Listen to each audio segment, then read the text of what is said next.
10 metal bands who should play Coachella Fest. Part 2. I've been living here a long time, and I've noticed that Coachella tends to skimp on the metal bands, either because they think they won't make money, or they lack profile, or whatever, a lot of which tend to be misconceptions and inaccuracy. And as metalheads, most of us know that there are plenty of bands that would fit right along with the general vibe, and even add to the atmosphere at these shows, especially since metal sets always tend to be well received by the Coachella Fest crowd. But without further ado, here's my list of 10 more metal bands that would be an excellent addition to the festival. And since there's no ranking system or hierarchy, we're going to count down from 10. Coming in at number 10, Catatonia.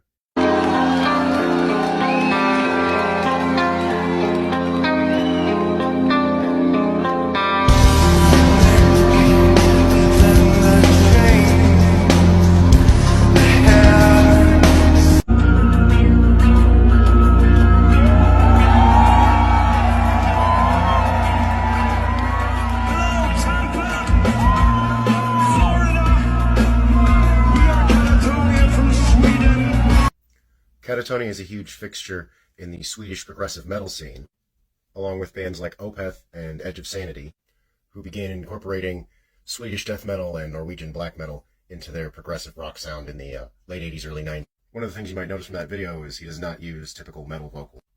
That sort of moody, vulnerable, clean vocal approach has been theirs for about 20 years now. You might not recognize their name, but they are a huge influence on most modern prog metal and gent bands, and they do put on a killer live show. An excellent live band. Moving on down the list at number 9, we have Body Count.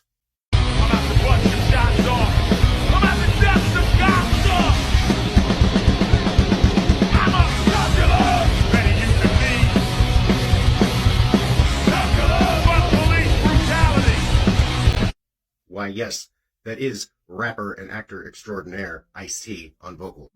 When you consider the fact that Coachella Fest wouldn't exist if it weren't for Rage Against the Machine in the 90s, it feels almost criminal that Body Count has not yet played. Switching gears a bit, number 8 on the list is Cellar Darling. I beyond the mother, circling avians, gracefully inciting one last trend.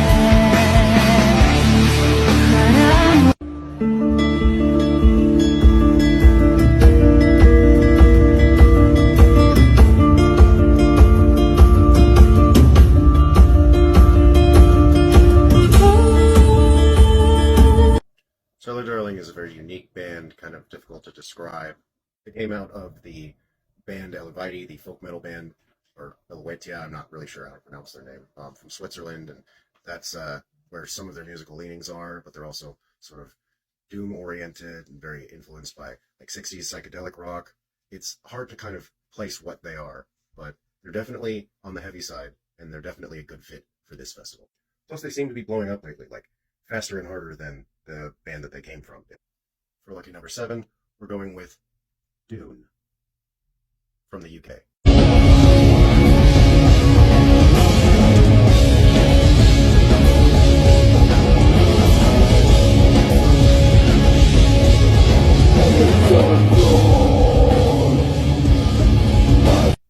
If you don't know who this band is, do yourself a favor and check them out.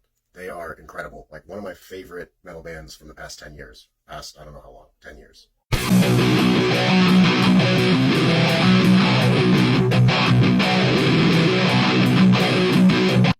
No more beating around the bush. Number 6 is Electric Wizard.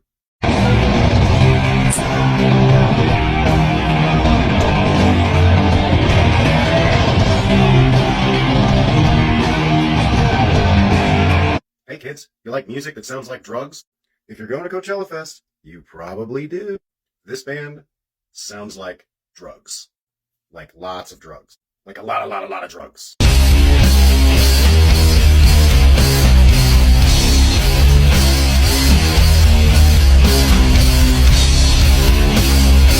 Halfway through the list, I think it's fair to suggest Marco Hietala.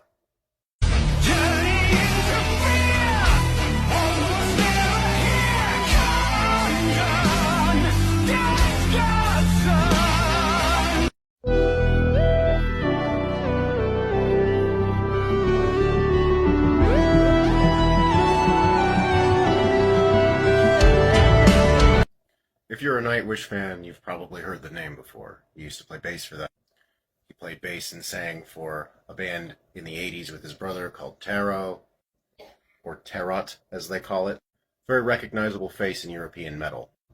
But what I love about his solo project is that he's very much just a singer-songwriter. He just happens to be doing it in a metal format, metal context. But he really just does have the perfect sound for like an April afternoon at a music festival.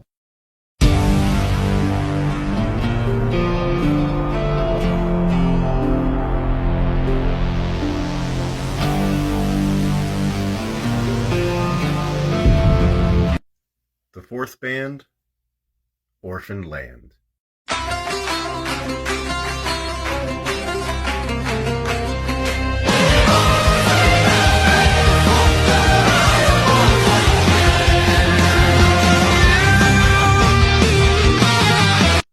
Formed in Israel in 1991, Orphan Land combines Middle Eastern folk music with black metal, death metal, and doom, with a lyrical focus on harmony and a commonality of message between all three Abrahamic religions. So, you know, not all of us are filled with hate.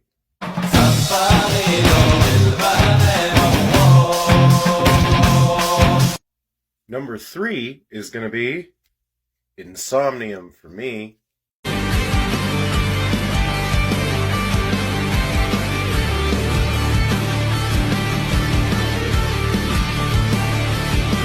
Insomnium is where shoegaze and melodic death metal intersect. And for me, that's enough. But for them, what that means is that no matter what they do, whether they're doing something softer, more gazy,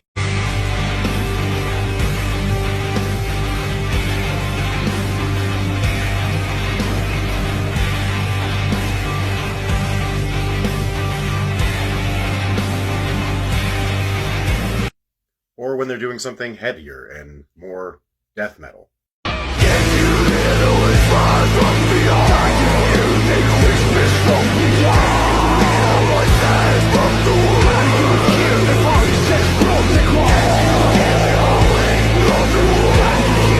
No matter what, it's bursting with emotion.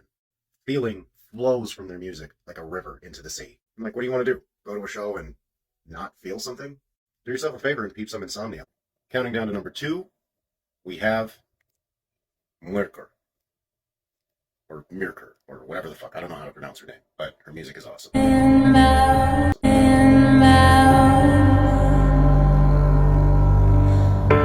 Swallow up the lake's frozen.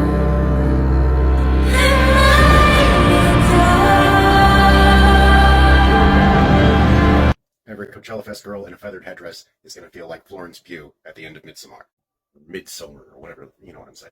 When she smiles. Just listen to her, dude.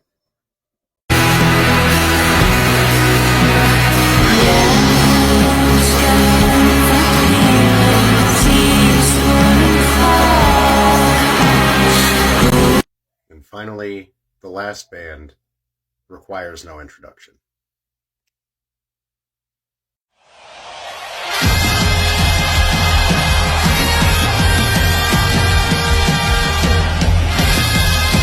Salta como loco.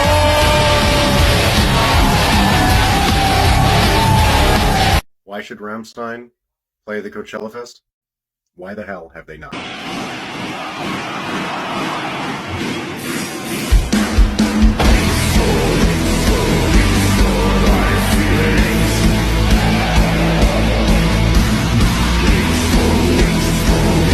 You think they're not going to bring a crowd?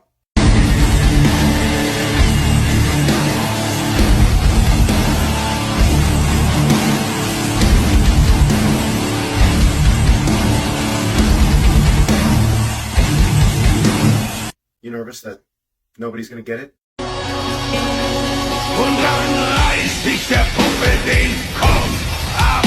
Ich reiß der Puppe den Kopf ab. Und dann beiß ich der Puppe den Hals ab.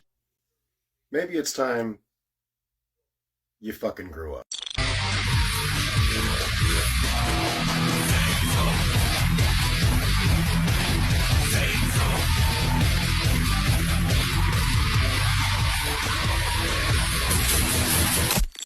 Anyway, thanks for